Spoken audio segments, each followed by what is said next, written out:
All right, this is Darryl from CD Baby and Indie Week, and if you're an upcoming artist, check out Go Produce.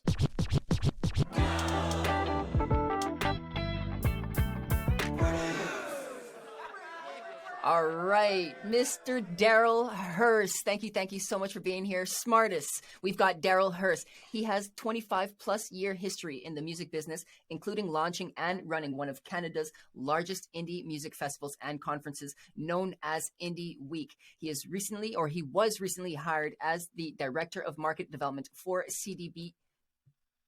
He was recently hired as the Director of Market Development for CD Baby in Canada, and past positions.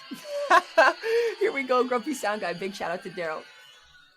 Past positions of Darryl include design and branding / marketing for Live Nation as a freelancer, where his projects included a corporate rebrand and logo design, launching VIPNation.com, work for U2, Nickelback, Madonna, Beyonce, Jay-Z, and Dave Matthews. He was also a retail buyer at HMV, and then lastly, a booker for one of Toronto's top live music venues known as the Rivoli. SmArtists, this is Darryl Hurs. Awesome. Thanks so much for having me. Super excited. It's a pleasure. It's a pleasure and an honor. I've done so much research on what you've been doing, and I can only say that I'm very excited for how this interview is going to unfold. Without further ado, though, let's jump right into the basics. All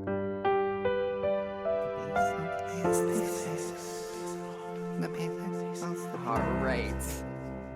It's the basics. Good music.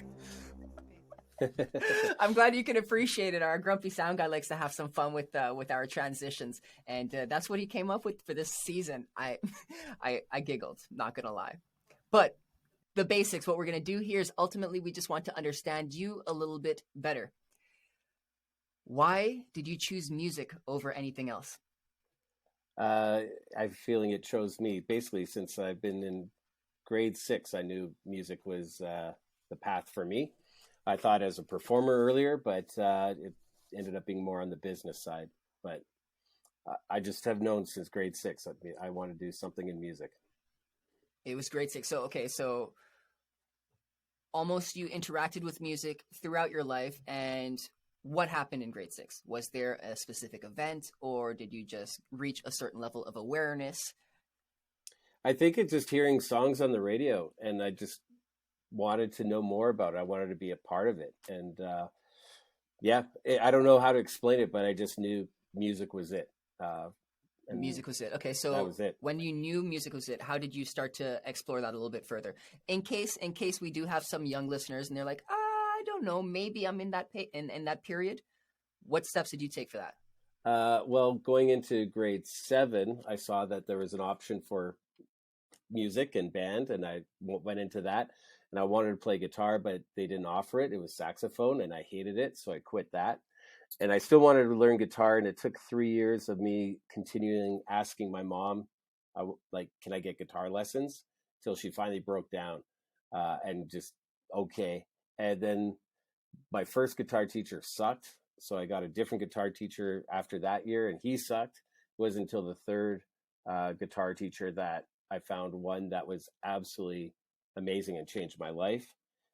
He could teach guitar, bass, violin, trumpet, trombone, saxophone, clarinet, piano, and I know I'm missing other instruments. Like, he was a master at them all, and I was very lucky. So if anything, it's the kind of thing of, if you have a goal, don't quit, because I could have easily quit grade 7, but it wasn't till like grade 10 when my mom actually finally got me into guitar lessons. And it's the kind of thing I just would not quit. I drove her crazy for 3 years. It'd be the kind of like, can I get guitar lessons? No.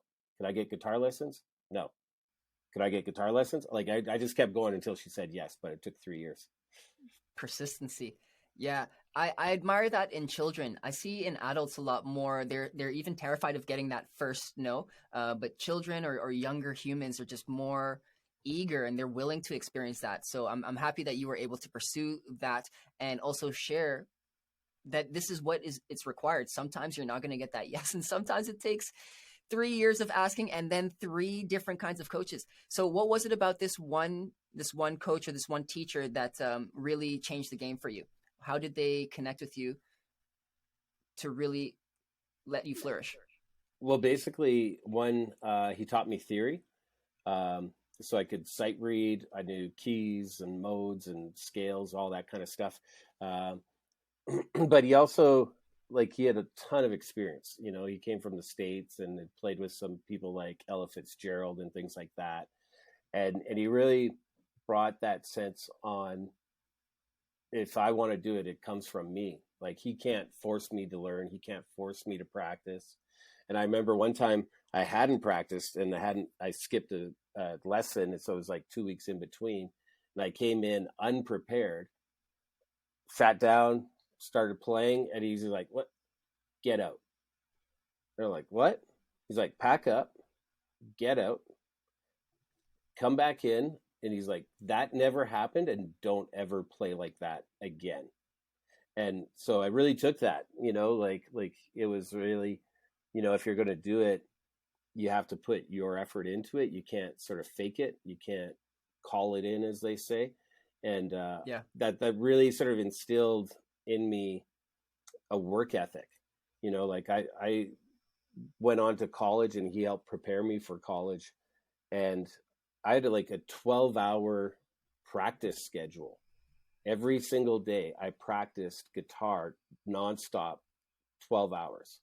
And in each day I was in a different key, all this kind of stuff. So it was pretty intense, and he really helped instill, like, if I want it, I gotta put it in that time, because like it's not just going to happen, so. Yeah. I think the biggest takeaway I took away from that was, he can't do it for you. No one else is going to be able to do it for you. You can guide them, you can nudge them, push them, kick them even, but like, you have to do it for yourself. Correct? Absolutely. And I see that within artists a lot these days. We'll talk to them and about education and here's the steps, and they'll go, "Oh, that's cool, but I'm not going to do that." And yeah, no time for that. Yeah, and it's tough because 4 years later you see they haven't really progressed. Sometimes they haven't gone past where they were before. So yeah, it's a decision they've made for themselves. Yeah, you got to do it for yourself, and no one else is going to do it for you. In your time in the industry itself, maybe it's not as an artist, but what is one of the first lessons that sticks out to you from the music industry? First lessons? Well, in college, I normally don't swear in these, but I'll probably swear a little bit. Our second year, we had a new music head, and he came in. He goes, "There's 2 rules. Number 1, get it right the first time. Number 2, don't fuck up." Hey. And he goes, "That's it. No pressure." No pressure. And he framed it then as like, okay, let's say you got hired for the gig. You're going to be the backup band, and it's going to be on, say, like late night.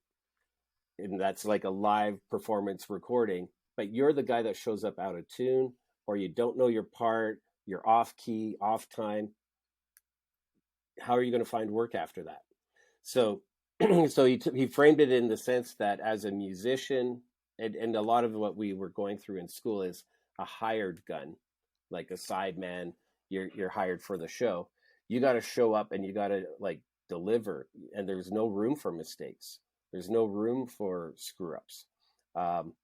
Your next job is going to be based off of your last job, and if it screws up, like it's all these screw ups, you're not going to get it. So that was the thing that really instilled in me is just, again, an elevation of that work ethic that was built off of my guitar teacher. It was kind of like hearing it again in a different framework, but professional. Yeah, it really, really stuck home. And so, like, I've been really hard on myself, but I'm very hard and diligent in the work that we do, in like put the time into it, put the effort into it, like, don't go 78%, go 100%, so do it if you're going to do it. Do it all the way. That's it, If you don't like it, try something else. But you've done it, at least. Yeah, and I feel so many people haven't justified what they're doing enough by saying, like, by really being able to go, yeah, I did give it 100%. Like, a lot of times it's I'll see is like, man, you could just go that little extra effort and so much could change in your career, so. Very true. Is there an example of a time where you've seen where they just kind of push just beyond, or is a major screw up and they've learned from that? Is there any time for you, or you've seen someone else go through that? We probably don't have enough time in this call to go through all the examples. Many mistakes. Yes. Yeah. Yes. Yeah. Like the one I keep bringing up, it's funny. I was managing a band, and we had a potential investor. He was in town from LA, and he was out at the show, and he's like, we got to meet, really hyped about this band and like to get involved. I'll have 15 minutes tomorrow. I don't know when, so I'll have to call you, and you're going to have to come to wherever I am, because I'm going to go hop on a plane and leave. And that's our only window. Right. And, so, I talked to the singer, like, he's got to come to the meeting with me and be ready. And like the next day when I get the call, I call the singer, no answer. And no answer. I leave a message, and I finally get him, and he's driving to go see his mom. And he's like, well, you know what to say in the meeting, and you can deal with it. I'm like, this is a guy who's about to invest thousands of dollars in your band. And you're the singer, you're the face and the voice and the star. The selling point is not me. The selling point is the star. You got to be there. And he's like halfway to Barrie at that point. And so I had to sort of backpedal and justify, and we still were able to get a deal done, but not the deal we wanted. And it made for a very weird start to this new business relationship. Were you hesitant to like continue working with this artist because of just that one situation? Is that almost like a red flag? Yes, but there was so much in motion. Like, we had other sponsorships in play, and we had just signed to a boutique record label that was distributed through Universal. Like, the thing that's hard with music is it's once you're in, it's hard to peel out, because there's so many different layers that you're involved with. So yeah, and fair. Yeah, but you're right. Red flag. Yeah, but sometimes you have to deal with red flags. Okay. What would you change in the music industry itself? Is there anything? Yeah. Well, it's an interesting thing. Like, when I was coming up, it was funny because it was a totally different system than there is now. I grew up in Alberta, but this was the same pretty much everywhere. During that era, you could only play cover songs. You were not allowed to play originals at all. Not allowed. What? Yeah. That's so backwards? Well, it is so forwards to a degree, right? So if you think of it like this, so all the bars across Canada for the most part is cover bands, and we would play 3 to 4 sets a night, and we would be there for about 5 nights, like Monday through Saturday we'd be there, or you get a back 3, which is a Thursday, Friday, Saturday. They were attached to hotels, so you're put up in a hotel and you stay there all week, play these songs. None of the bars had sound systems or lighting, and you had to bring that and your whole crew. So the thing was, Saturday night after the show, which everybody goes, that's a party night. No, it's a teardown night. We had to tear down all the gear, pack the bus, get on the bus, and then drive to the next gig, which could be 8 hours. And then Monday was setup day, which means set up the entire PA, the entire light system, get sound check in order, and go. Usually Wednesday through Friday were the party nights. So the thing is, in a very short period of time, you learn what it takes to run a show. When you're playing covers, you get to know what works and what doesn't with an audience. So you can read an audience real quick, and you're not under the pressure. These are all hit songs. And then you go, why is that one not working? Right? Interesting. And when you play every night, you get to be really, really good. And when you're playing nothing but hit songs, when you get to write songs, you kind of go, oh, this is what makes a hit song. right? Right. Couple examples. Two guys in Slash's band right now were on that circuit. The drummer Brett Fitz and bassist Todd Kearns.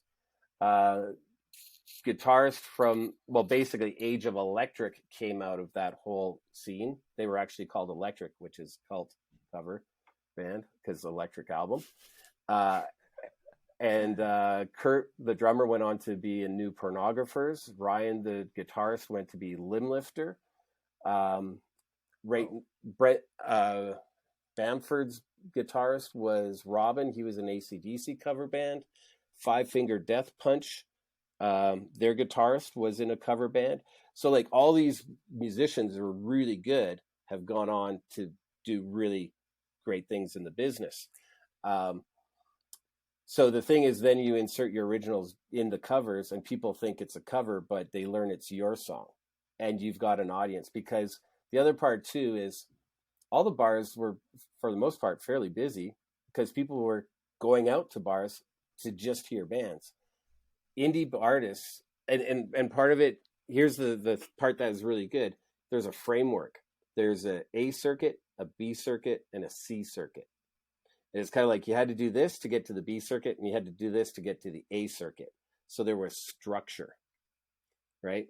Get an agent. You have to get a road crew, get a bus, get sound and light system, get your set list in order, get the gigs and all that. It was a very good learning system to prepare you to be in a band that's your own original music. Where nowadays I feel there's no framework. Like all the artists are like, what do I do? How do I do it? and I half the time yes, very common question. And half the time I'm like, you don't even know how to put together a live show, right? Like structure, like what song goes into the next song, and you're like I used to, with the bands I managed, we would put a video camera at the very back of the room, static on a tripod. Because often when people go, oh, I videoed my set, they have somebody like right up in their face and they're not watching the audience. We would put it at the back and we'd watch it and go, what song does everybody go to the bar and grab a drink? Because they're not interested in that one. Stop playing it. What song does everybody go outside to have a smoke for? Right? Or what, at the start of the show, all the people are at the front. What song does it start where they leave the front? Right? We study these things to make it so that get rid of all the weak points. And now your crowd stays throughout the entire show. And if not, it grows intensity. I find artists don't even think of it in that framework these days. When you're working for money and getting paid for money, like we were in a cover band, it was our job to entertain people. And if they weren't, we would get a call the next day from the agent who got a call from the owner or manager the night before saying, this band's got to fix this, right? I'm losing my audience during this part. So we can't have that. So you really get to know how to work the crowd and what works and what doesn't. Yeah. How do you propose that we change this like today? I actually have a framework that I've worked with artists and it works almost every time. And it goes against the grain of what a lot of artists think about. And so a lot of them go, oh, I don't do that. So it's real easy. Play the same bar in your hometown and figure out what best, like, I'll frame it this way. And it kind of goes back to college. I like the word best. I love that word. So if you think of it, play at the best venue for you. Why would you play anywhere else? Wear the things that make you look the best on stage as a band, as a unit. Why would you wear anything else? And then play your best songs in the best order to get the best results from your audience. Why would you do anything else?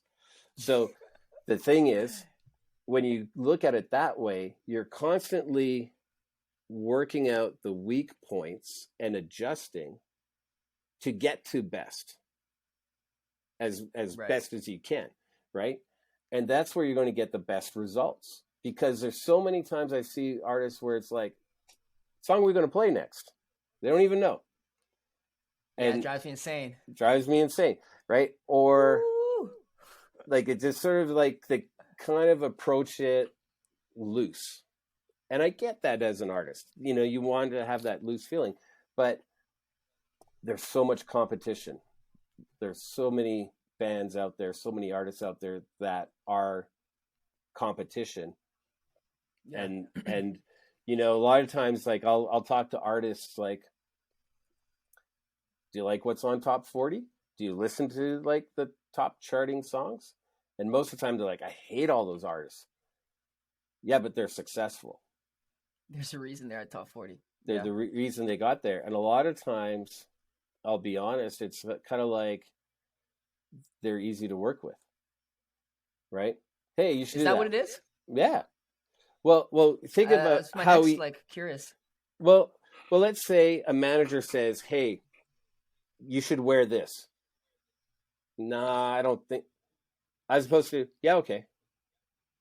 Hey, we've got this sponsor, like these running shoes. Can you wear them? Sure. Where so many artists are kind of like, oh, I don't know. Shit. Next, the other artist has already taken it. The other artist has already taken that spot. Opportunity is passed. It's quick. Yeah. Right. And so a lot of the people are like, hey, work with that producer. Okay. Hey, work with that. Okay. Hey, we should do that. And I'm not saying everybody needs to be that. It's about when you're surrounded with the right team and people that have your best interests, work with them, and it can be a lot faster.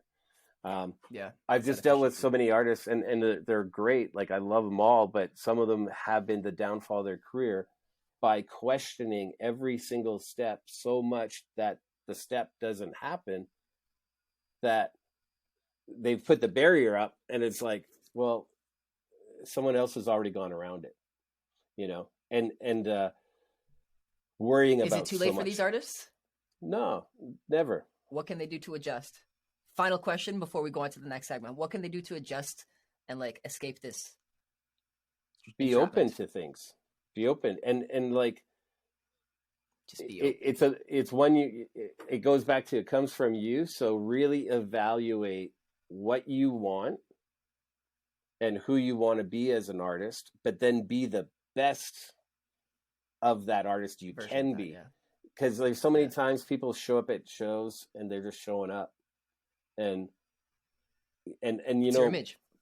Yeah, and I would say one thing that has happened that has been a big impact is, back in the day when you were in a band, you were in a band, and that was like a gang, and it was like, you know, there's only one Motley Crue, one Led Zeppelin, and so on. Now, and I get it, people are like I've tried to book certain bands and like, well, I gotta find out who's available on what day. I've got my DJ gig on Wednesday. My acoustic thing is on Monday. I sometimes have to fill in for a different band on Fridays. And it's like you're so fragmented that the concentration isn't in one place. And how can you be the best of that one place when you're so all over the place? And as a fan, when you're trying to define yourself, you know, like, some of the stars, when they come up, it's like that's who they are 100%. And you know, it's kind of like if you looked at the Beatles when they started, they all wore suits and had similar haircuts. There wasn't one guy that showed up and said, I don't want the suit today, I'm going to wear like jeans. Is that cool? That wasn't an option. Wasn't an option. Elvis, when he was coming up, he wore the shades, he had the cape, right? Yeah. And did he ever just show up and go, yeah, I didn't do my hair today, I don't care, right? Could you imagine? Nah. No. But you make a strong point, and like people should realize that. They start from the beginning and they grow with that. You don't just like, oh, I'm famous now, I'm successful now, let me do these things. That's not how it works. Yeah. Well, think of Prince. He owns a color. Like if you go purple, it's like, you know, Prince, you know? Yeah, it's wild. So that's the thing, is if you look at all the people that are at the level, like that high level, they all show up all the time. Yeah. And the funny part is they're not allowed to not show up. Like the second somebody doesn't show up properly, it's in the press. Everybody's like, especially nowadays with social, it's like, oh, did you see what they're wearing? Yeah. What the, you know? Kind of toxic, not gonna lie. Totally But on that toxic. note, Totally toxic. yes, definitely toxic. But on that note, we're going into the speed round. It's the speed round. It's the speed round. Yeah, that was a terrible take. Oh, I'm not saying that again. Okay, we are now into the speed round. What I'm going to be doing here, Darryl, is throwing 20 questions at you at rapid succession. You have 3 seconds, less than 3 seconds, to respond to each of them. Oh, If no. not, Grumpy Sun Guy will buzzer you. Oh, I'll probably get a lot of buzzers, but here we go. There it is. That's the buzzer in the background. But if you think you're ready to go, let's get started. Hit me. What is your favorite city? Toronto. What do you do when the internet breaks? Go outside. Dead or alive, who would you like to have dinner with? Lane Staley. What is your all-around favorite person in the world? Or who? I got like 10. Martin Atkins is one. Robert Singerman, people that wouldn't know, is the other. Okay, what is your favorite social media platform? Instagram. What is your favorite activity to do? Travel. The next round is on me. What are you having? Sorry? The next round is on me. What are you having? Old fashioned. Nice. All Indie Week events are online. Yes, indieweek.com. They're only online. Only online, yes. Correct. Is this the best interview you've ever had so far? So far today. Hey, switched it back on me. Do you prefer adventure or leisure? Adventure. How many Indie Week events are there per year? Now there's about 6 to... Actually, we do every week, so I'm going to say 60. 52. 60. Oh, plus the other ones. Got you. Okay. If movie is to watch, then Netflix is too. Sorry, say that again? If movie is to watch, then Netflix is too. Chill. Hey, do you have any nicknames, Darryl? D, Rogue, Drog. D, Drogue. Yeah, those are the 3 main ones. All right, D. Everyone calls me D. D, do you think musicians and artists need to leave Canada to make big money? Yes. Is water wet? All the time. Make the first sound that comes to mind. I'm going with silence. How would you rate the Robin test footage scene? Sorry? How would you rate the Robin test footage scene? Yeah. 1,000%. It's amazing. Super immaculate. Hey, I'm looking forward to that. You What's your nailed it. favorite meal? Favorite meal? Depends on where I am. I tend to have a favorite meal per country. Bangers and mash in Ireland and steak in Brazil for Brazilian steakhouse. Ooh, okay. Who's an artist that you currently find the most exciting? Canadian, if it's an indie band, I would say Harm and Ease. Rock band. Crownlands is another one. And I would throw in Eddie Vedder's daughter. I don't know if you've heard the soundtrack to Flag Day, but she has a song and it's actually really awesome. Olivia Vedder is her name. We'll have to check them out. Yeah.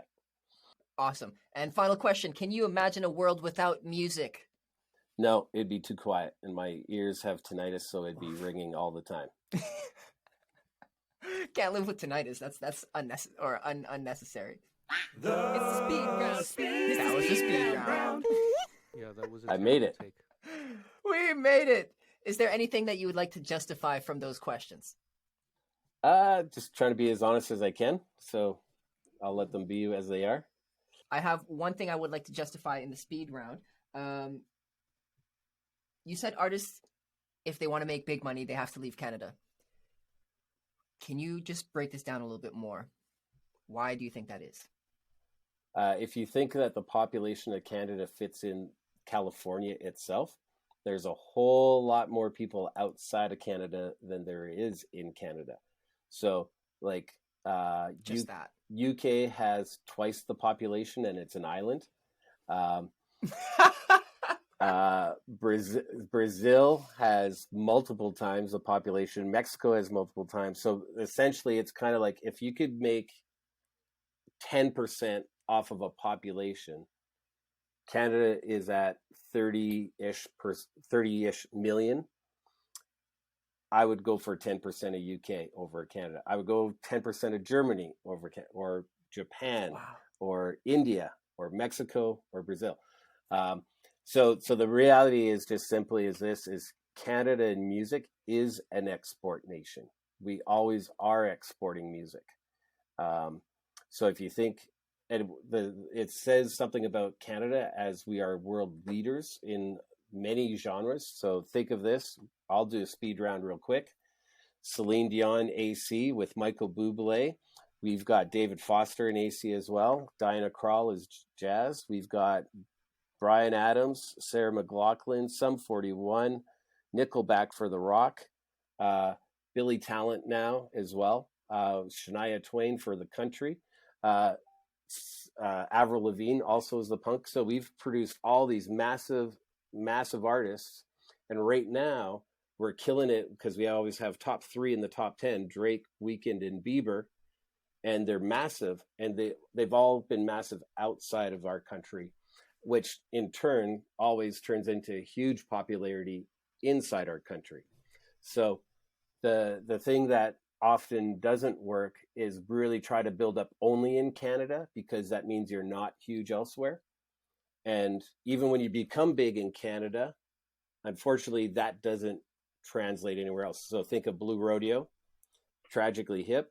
Did all right outside of Canada, but really not the level that you'd think. The others that you listed, yeah. Yeah, and one band that's a huge example is Bare Naked Ladies, where they'd got to a certain point within Canada, as big as they could go, and then I didn't hear about them for about 5 years, and I thought they were done. But what had happened is they had actually moved to the States and were working the States, and then had the hit with If I Could Be a Millionaire. That went huge. And Canada became huge again because it was huge elsewhere. So, so the crowd wasn't gone. Yeah. So it's not to be a put down on Canada, but just the reality is there's more people to purchase music, listen to music, and consume your content outside of Canada than there is inside Canada. And if you're thinking of touring, man, it costs a lot to tour Canada. We're so big as a country. Distance, right. Yeah, that in itself doesn't make sense. Yeah, like UK, you could travel by train to Manchester, Birmingham, Liverpool, London, all that stuff. So that's huge. Time and energy, it's huge. Yeah, that's a very, very well thought out response. Thank you for sharing that with us. It's a speech that I do all the time. So it was I do it all the time. Natural. Then I love it. Well, now it's the Go Produce version. We've got What's Yo Take, Darryl? What's your take? Say what your take is. What's your take? Let me hear you say. What's your take? Can't hear you now. What's your take? This is awesome. I love these. I love all these little bits. This is the first interview I've had all these little bits of music in between. Awesome. Thank you. That's awesome. We Can you tell I'm big shout out to the Grumpy Sound guy. Severely underpaid for my job. He's not lying. The sad thing is he's not lying. But we did have a great time getting together as a little group here. We just jumped into the studio and we each just pitched in a couple little vocal samples, whatever you want to call it, and we built them. So we're having some fun with it, and it's good to see that you're enjoying them too. Awesome. Yeah, it's great. Yes. What's your take? We're back to open discussion, not the speed round anymore, and essentially we're just looking for your wisdom. The theme for this episode is uncovering the true potential of the independent artist. A lot of the times, as you mentioned, we don't necessarily know what to do or when to do it or who to be talking to. But the reality of the fact is independent artists, creators for that matter, have so much potential. Humans have so much potential, but we need some guidance along the way. And this is where you come and provide this. So I'd like to start What's Your Take with knowing that we have established that Indie Week is an online music conference, which includes keynotes, panels, international networking opportunities, workshops, mentorships, and it has also existed for 18 years. How would you describe your experience with the various partnerships that you've had over the years, mainly in the perspective for artists securing partnerships in their future? Okay, that could be looked at a whole bunch of ways in the world I'm in. I would say if you're going into a partnership, make sure the other person gets more out of it than they thought they were going to get, like over deliver. Um, the couple of things that a lot of artists sort of miss is that it is a people business. So when you're dealing with a person, treat them like a person, and as well, they do have expectations. If you over deliver, they probably will come back to you the next time they need something. So a lot of times about getting hired or building business is each partnership, you want it to last, you want to build on it. So it's kind of like, let's say if in a year you're going to get 5 partnerships, you want to have 10 next year because the 5 remain and are ongoing. The next year you keep 5 or build 5 more. By year 3, you're at 15, and that's building business. And I feel that the art of that relationship building is lost, and often it's kind of a one-time deal as an artist go on to like the next one-time deal, and they just, that's like, this is where you build momentum, and Right. things get easier with the more people you have on your side. I've just seen Yeah, it so much. It gets exhausting if you don't maintain and build on those relationships. If you're doing those one-off deals every single time, it's not sustainable. So I like the direction where you've had to build over time. But let's rewind to the very beginning. How was it like then? What kinds of obstacles did you have before you had any of these real partnerships? Tons. First off, in Toronto, there was 2 other festivals and conferences, so we were getting compared all the time when we're trying to be different. And then as well, if we're thinking partnerships, there's already established partnerships with those as competition. And so, for instance, if it was like a liquor company, they have only so much budget for a territory for a time period. And so if it's already allocated, that means you don't even have a chance. So, a lot of people we had to basically define ourselves. We had to get so that people had confidence in us, and we had to be consistent. And it took us about 5 years, where, like it, people understanding what we are doing, especially when we started. The whole point has been discovery of new artists. So if I said, "Hey, we've got a new conference and festival," and people go, "Who's playing?" Well, new artists, you wouldn't have heard about them. The point is discover them, come to discover them, right? And so a lot of people would just have a hard time with that in the industry, because a lot of times it's all about names for a lot of people in the industry. Did you find that at the beginning, perhaps when you didn't have a team around you or like people that you could rely on, it was more challenging to do this marketing and build this awareness? Perhaps this is when you decided that you needed to start building a team. How did you come to that? And then after that, what did you split with them if you couldn't pay them? Was it equity of your idea of the company, or how did you navigate that? Well, starting it was actually quite easy. We were I kept it pretty manageable. I think we were 6 venues, and I think we were 40 artists the first year. And I was booking a venue at the time, so I knew all of the artists really easy. So that part I didn't find hard at all, and people were really going out to discover bands. So the bars were all busy, and it wasn't that hard. I find nowadays it's harder in the sense we're up against algorithms and social media not being organic. People don't put up posters anymore, and people don't even advertise in newspapers anymore, even in the entertainment weeklies. There used to be live concert listings people would follow and all that stuff, but not anymore. So it's actually more difficult these days than it was back then. So if anything, it's all about learning social media marketing these days and getting word of mouth out there. Have you seen any interesting guerrilla marketing techniques being used today? Oh, there was one last couple of weeks I saw. I, I I think I'll talk more strategy. It's more when you can do something that's physical that matches digital. So example is a artist in the UK. I used to manage him. He has new album coming out. Uh, he signed over 1,000 albums and was able to sell them at a higher price point because they were signed. So imagine if you just added like $10 extra to get a signed copy. Most people go with that. 1,000 people buy it. That's $10,000, right? And then he did a contest where he signed a guitar and was giving a guitar away for people who purchased. So another incentive Right. to purchase is you might win a guitar signed A by him. raffle signed, right? Yeah. So Interesting. selling more merch by giving away stuff. Yeah. Yeah. Guerrilla marketing techniques are very intriguing, and I want to spend some more time looking into that. But that's quite interesting.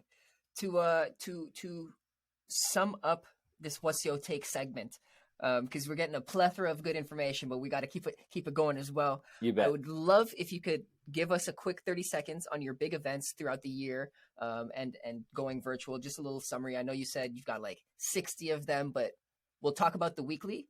Sure. So just the other main ones. All right. So basically, we do 4 online conferences. February is screen by screen, music and tech. So think AI, VR, blockchain, digital merch. Indie 101 is April, and that is for emerging artists and business. So it's really education based. Music Pro Summit is September, and that's high level discussions. Like we had Deezer, Spotify, Twitch, high level discussions. And then Indie Week is our flagship, and that is November. This year it's November 9th through 13th, and that's where we bring everyone together.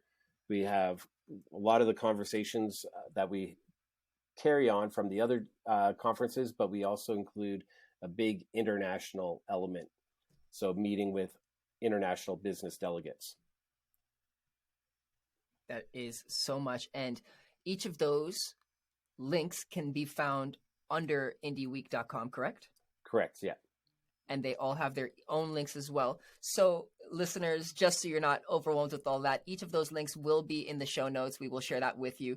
I very much encourage you to check that out. I'm going to be trying my best to attend as well, because I'm like, this is essentially what I've been looking for and why Go Producers created, to find this kinds of stuff. So do not sleep on this opportunity.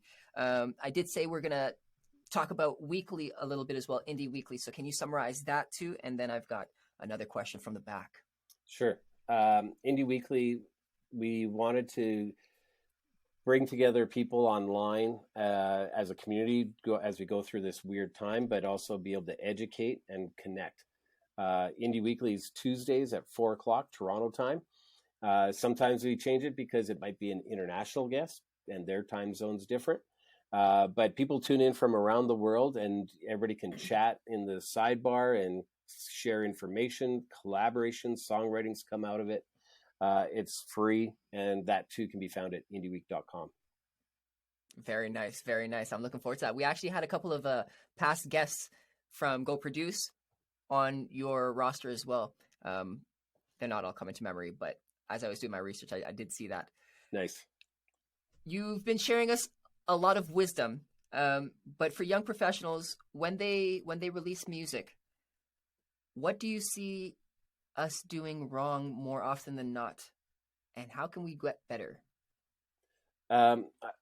So I'd say that I think there's probably about 3 or 4 key points that really is a big error. Number one is not giving enough lead up time. If you think about it, and this may be dating when this interview is, but the Batman trailer came out like today or yesterday. Black Adam trailer came out, and that's with The Rock, and he's been promoting that for about a year. And that movie's not coming out for a year. So that's years of marketing to get to the one release. And I always look at, like, I go back to that word best, of who's doing the best. And I think Marvel is. And they release the dates years in advance before the movie is going to actually take place. And they build the story leading up to it. when they announce like, hey, Black Panther 2's coming out in 2024, who's the director? We don't know. Producer? Yeah. I don't know. Like who's going to be in it? We don't know. So I think, But I'm already excited. yeah, but they release like illustrations of the costume, photos and video from behind the scenes, and then they do make announcements, so and so added to the cast, and then how many trailers are coming out leading up to it, and the first poster is just the logo. Who cares, So I think a lot of people work to perfection, and those details get in the way of talking about it, of releasing info about it, to the point that, okay, I'm done, I need it out now, like next week. How fast can this be out there? And they try marketing after it's out, and that's like nobody's sitting there waiting like, oh, this song's coming out tomorrow at midnight, I can hardly wait for it. No one cares. You got to understand, nobody cares. So you have to make them Not care. even one. Nobody cares. Yeah. So you have to So do it ahead of time. You have to build the story so that they're part of it. Like how many times people go, I saw that band in a small bar first before anyone else. So you want to get that feeling in your release. Like, oh, I knew about that. And there's ways to do that. So one, it's the marketing, the lead, and the part of it is you need proper lead up. Then the other thing is, people think so many artists I talk to, their plan is release one song a month. And I'm like, well, now there's no lead up for the song, and there's constantly like one song's not going to promote the other, right? So if anything, to stretch it out, I look at it as, and the advice I give is, look at that one song as many pieces of content. So think of it this way. I'm going to work on, say, an 18-month plan, right? Now, there's going to be even more lead up prior to that. But when I release, or really looking to release, I would do an instrumental version. I would do a Spotify mix version. Back in my day, there would be a radio mix, meaning no guitar solos, cut the intro, make it radio friendly. But I would say make a Spotify friendly mix. People don't want the big intro. They want the hook and all of that kind of stuff.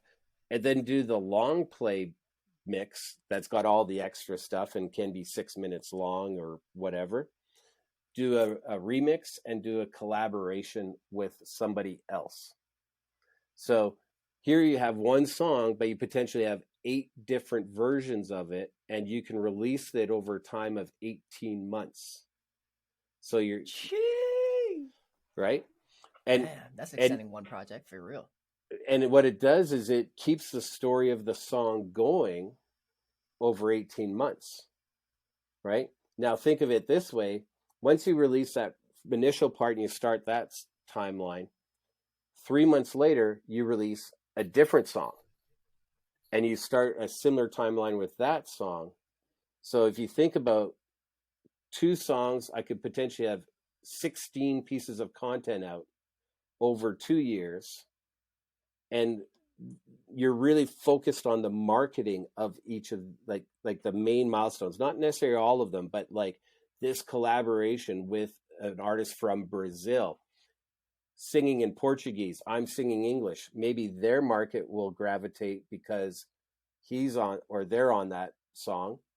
And so now your song's relating to people who speak Portuguese, and you've got your audience, and that's so now you're kind of doubling up, like just really thinking how your content can work for you. And the part about the instrumental, there's a couple of things, and this came from Terry McBride, manager of Avril Lavigne and Sub 41, who I think is a marketing genius. With Avril Lavigne, what they did is they released a lyric sheet with an instrumental video and said, you make the video. So here's the instrumentation, here's the lyrics. We want to see you film it and like submit your songs. Well, thousands and thousands of fans around the world did that. And when they posted to YouTube, Content ID tracks and monetizes your music. So, yeah. And if they're singing it in their language, that promotes it. And they did this before the actual release came out. So people are making up their melody lines, or they might have done a track that just had the melody line kind of in it. But yeah, it's before the song came out. So this promoted worldwide before the song came out. Damn. Terry's got it going on, this guy. Yeah. Or girl, I don't know. Next level up. God. He's like, and this was in the time when CD sales were declining. He's like, how do you increase sales in a declining market? He's like, we had Avril Lavigne sing in 15 languages. So when it came out, it was a single per country that spoke in their language. So number one in Japan, number one in Thailand, number one in France, number one in Italy, and so on. And he said the only languages that we couldn't do were all of the Hindu and Indian languages because their rhythms are different. So interesting. Yeah. But I was just like, Terry, you win. You just like win. Yeah. So, well deserved, my dude. Sheesh. Yeah. That's awesome. Okay. That's great. Was not expecting that amazing response. We do have one more quick segment, 2 more questions from our very loving fans. This next segment is called Clear the Air.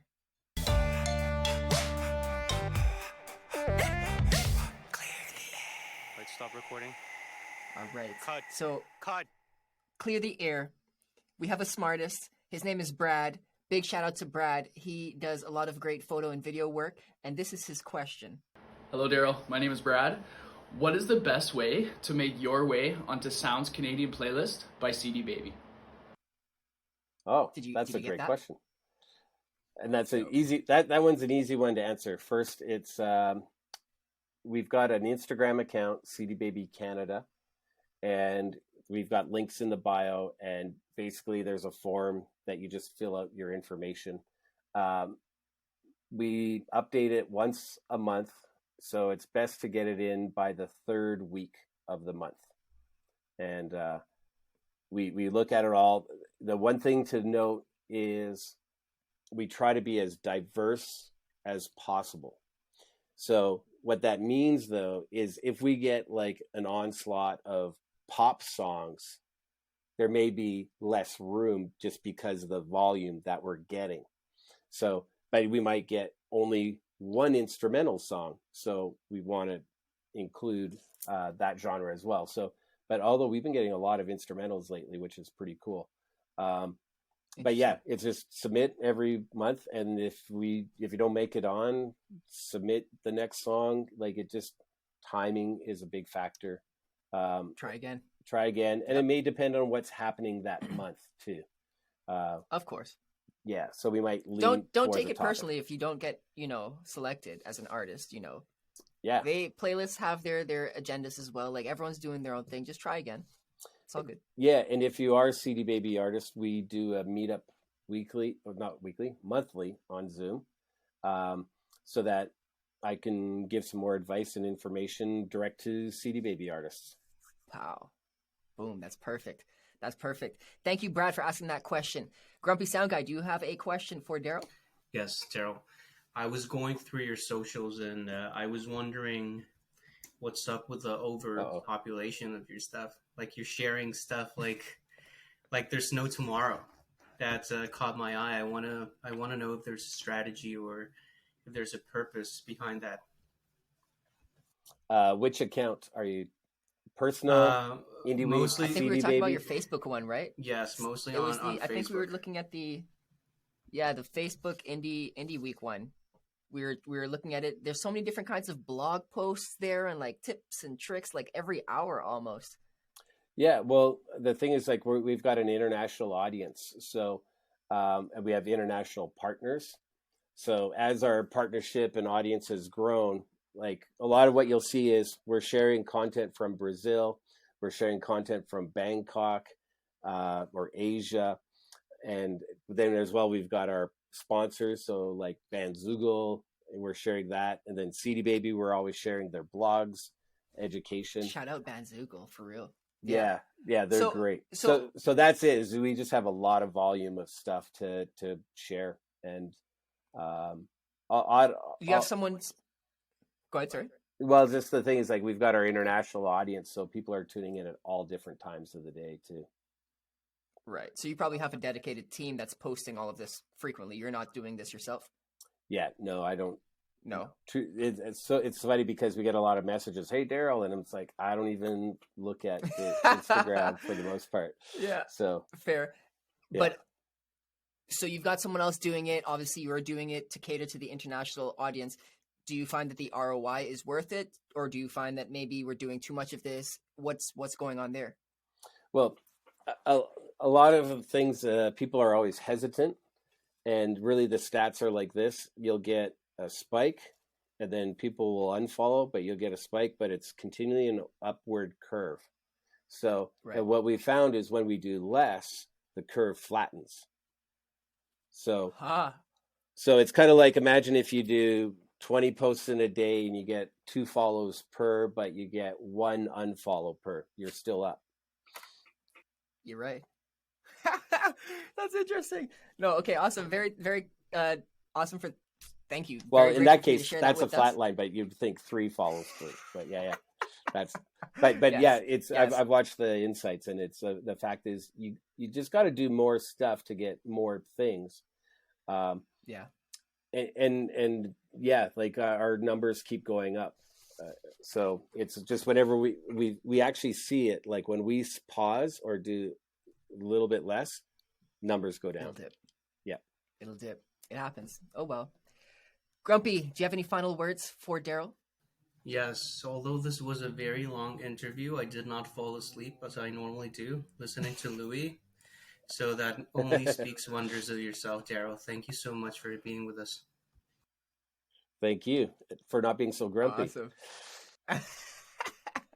It doesn't happen that often. Darryl, do you have any final words? Just if for any artist, it's really sometimes I think everybody gets excited in doing things. It's good to just pause, define who you are, define what you want to be, and really focus on that. And I just really like that word best. Like, give yourself the best opportunity by putting in your best effort. And that's really what it comes down to. That really resonated with me. I needed to hear that at this point in time. Any specific links or resources that you'd like to share right now? All things Indie Week is just go to indieweek.com. For CD Baby, for our Canadian Instagram account, it's at CD Baby Canada. There's links in the bio so that you can submit your music to our Sounds Canadian playlist. Plus, we've got a few other cool things to submit to there. And if you're a CD Baby artist, we do a meetup once a month. And I hope you sign up for that because it'd be great to meet you and hear about you and your music and see where we can help. A big part is education and connection and collaboration. Very huge, very huge. Darryl, thank you so much.